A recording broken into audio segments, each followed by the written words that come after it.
Hey everyone, welcome to the show. So, I don't know if you guys heard this last week. Probably not if you only watch mainstream media and a little bit of YouTube. And even if you watch so-called independent YouTubers, a lot of them weren't talking about this, which is just shocking and very telling. So, More Perfect Union, they followed Bernie Sanders as he spoke to Trump supporters at various events that he held throughout Ruby Red, West Virginia.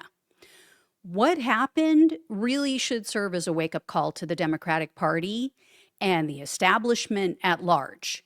Also, really liberal voters who still falsely believe that Bernie would have lost to Trump. So I'm going to play a portion of it. It's really worth going and checking out the full video. You'll get more context, more flavor, and more of the backstory of this state, of how it became a red state. So I think the whole segment was something like 17 minutes long. I think I got like 3.5 or 4 minutes for you here.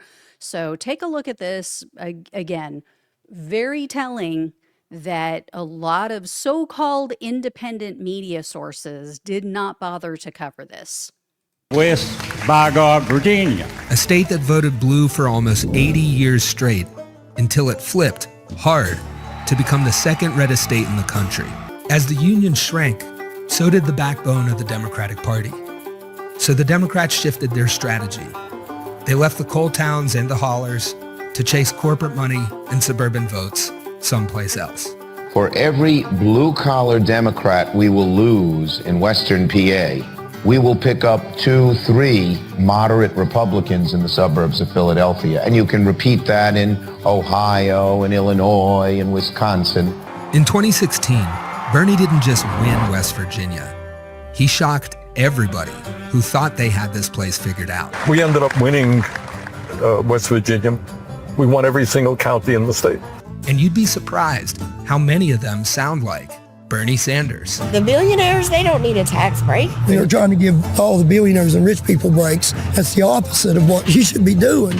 Mingo County, like the rest of the state, went big for Donald Trump. So we followed up with some of his voters over biscuits and coffee to find out what that's all about. I am independent, but I lean conservative. Not as much anymore as I used to, but I did vote for Trump, but I did post on my Facebook page, instead of I voted, I put I vomited because I didn't want to. I voted Republican. I agree with some things of Trump, but most I do not right now. Well, this is my first time voting because I just turned 18 right before I was able to vote. So I voted for Trump, but I'm primarily a Democrat. Trump's big, beautiful bill. Why do you think they cut Medicaid? To save government money so that, what? They can give tax to their donors. Exactly. It's not only a $1 trillion in tax breaks to the top 1%, it's a huge tax break to large corporations as well. So why do they need to have a tax break? All right. I Now could use you're a tax asking break. me- I mean, I'm being real. I know I pay like 26% taxes. Like, I could use that money. And if I say that I think the United States should do what every other major country on earth does, guarantee health care to all people as a human right, are you going to think I'm a communist and a terrible person? I think if people listen, if you talk the way that you did, and you're so reasonable, like they've painted you in a bad light, and it actually makes me very angry because, you see things and you believe it. I'll just be honest, I haven't really seen you talk before. I haven't really I don't follow politics that much. And so the last couple days before this, I started watching some of your speeches and I started watching your interviews, and I was shocked. I was like, oh. Not as bad as they had told you, huh? This is not how he's portrayed in the media, right? I think that whether you're in rural West Virginia or in Burlington, Vermont, you got the same exact issues. And I think we don't let people divide us up. We got to come together to fight for all of us. You started with Trump, and then now your whole volunteer. Whole volunteer for Bernie Sanders. The first night was just real eye-opening for me. It was a whole mind shift of my whole belief system of how we could come together as a people. Yeah. We all want our kids to have a safe place to live. We all want our kids to have food. We all want our kids to have health care. Yeah. There's no difference. we all need to fight together. Yeah. Because if we're fighting each other, we're not going to ever get anywhere. Yeah. So Did you expect to walk out of here with a shirt?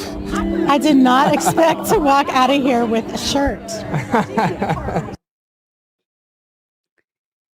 I mean, it just blows my mind that the Democratic Party, the Democratic establishment, either doesn't get it still, or they're so bought and paid for that they don't want to get it, that they don't want to lose the cash cow that they currently have. And I think it's important to listen not only to what people say, but to also pay attention to what they don't say. Did you notice what never came up?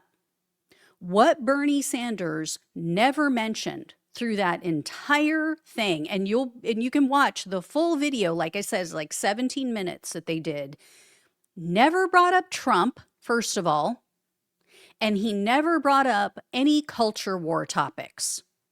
Now, does that mean Bernie is not pro-LGBTQ plus? No, he is. He's pro-equality. He's pro-choice. But that never came up, because when you talk about voters' economic pain, and they know that you are sincere, that you actually care, and you want to make a difference in their life, they don't care. They are willing to ignore all of that other stuff that they don't like.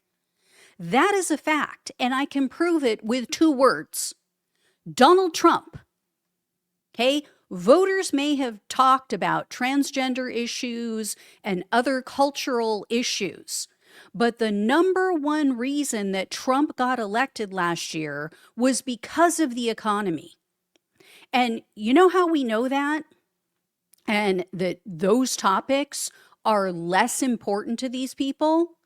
Because they're pissed off right now. They're pissed off that he hasn't reduced inflation. Think about it. Trump has addressed all of the other stuff, all of the other culture war issues, all the trans rights issues, the DEI, a whole bunch of other stuff that was like the hot topic, and the right just talked about it ad nauseum. And yet, his poll numbers right now are horrific. And a lot of his 2024 voters have turned on him. I've been sharing that with you guys with the polling that has been coming out. And the top 2 things that I've been hearing over and over again in focus groups and what I've been seeing in polling is that the economy and the Epstein issue those are the top 2 things that are dragging him down right now. So we need to stop listening to moronic establishment hacks like Ezra Klein, which I'm going to share this with you guys. So check this out. Over the weekend, the New York Times published a podcast. It was with Ezra Klein. He was being interviewed on Ross Douthat's show, which I call Ross Asshat. These are 2 men who are perpetually wrong on everything, and yet everyone still looks to them, mainstream media still looks to them like, oh, what do they think? Well, they should tell us what to do because they're so smart, even though they're wrong all the freaking time, right? I mean, it's like, what's his name? I forget. Anyway, there's so many of them. They constantly, let's have them on as a guest because they must know something, even though they're wrong on every topic. Okay? These are the people who help drive us into this hellscape of MAGA America. Here is Klein's big, bold strategy for winning over the people, winning elections in flyover country. Okay? He wants to capitulate to the right. He wants to give up even more to the right and agree to take rights away from women and girls. Check this out. As you guys can see on your screen, Klein said in part that the way to win back the Senate is taking political positions that'll make it more likely to win Senate seats in Kansas and Ohio and Missouri. Trying to open your coalition to people you didn't want it open to before. Running pro-life Democrats. I mean, what would we do, you guys? What would we do without great big new ideas like this? Like, this hasn't been tried a million times before, has it? Are you freaking kidding me? You really think that someone's going to go for Republican light when they can have full-fledged, full-fat Republican? This doesn't freaking work. If it did, Kamala Harris would be president right now, because all she did for half of the time she was running was run around with Republicans. If this worked, Hillary Clinton would have won in 2016. Because she also tried to straddle the middle of the road. Has Ezra Klein ever read a fucking poll in his life? The vast majority of Americans are pro-choice. And that includes a plurality of Republicans and a majority of independents. So if you want to keep losing, by all means, keep listening to these antiquated ideas from people like Ezra Klein and Chuck Schumer, who's about to cave again, by the way, about to give in to the Republicans once again and cave and refuse to shut the government down. Schumer and Klein are driving people like me away from the Democratic Party.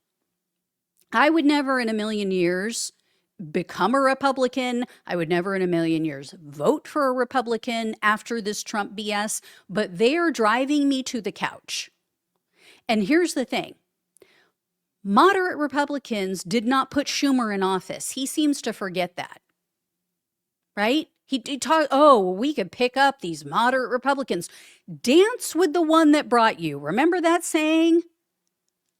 What Bernie did in West Virginia shows why Democrats need to go on shows like the Joe Rogan Experience, like Andrew Schulz, his Flagrant podcast. It's easy for the right to paint every Democrat as a scary socialist when the audience isn't hearing directly from the candidates, right? You heard that woman. Oh, the way they portrayed you in the media is just so wrong. Exactly, when they get to see someone who is talking common sense, who's going, you know what? Your tax dollars should be put to work for you. Your tax dollars should be giving you health care or paid family leave or free child care or free, free college education,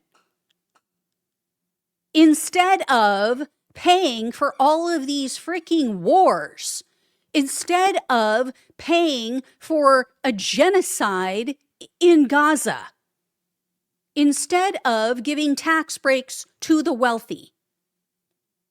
That's it. That's all they want is common sense.